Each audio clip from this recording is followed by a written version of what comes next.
Greziar mitologia kondaira bitxiz beteta dago. Hemen hoietako 8. Lehen greziar jainkoa Kaos zen, berarengandik jaio zen Gaia, lurra, inongo harremanik gabe Uranoren ama izango zena.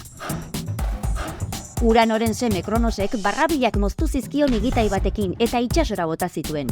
Barrabilek itsasoan sortutako bitxetik Afrodita jaio zen. Kronosek bere semean labak jaten zituen, Zeus izan ezik. Horrek lortu zuen bere tripan zeuden anai-arrebak askatzea, Titanen gatazka hasi. Zeusek Leda gogoko zuen, baina Ledak ez zuen berarekin ezer nahi. Horregatik, beltxargan bilakatuta engainatu eta berarekin oheratzea lortu zuen haurdun utziz. Ledak 2 arrautza jarri zituen. Batetik, Zeusen seme-alaba hilezkorrak jaio ziren. Bestetik, Tindaro bere senarrarenak ziren seme-alaba hilkorrak.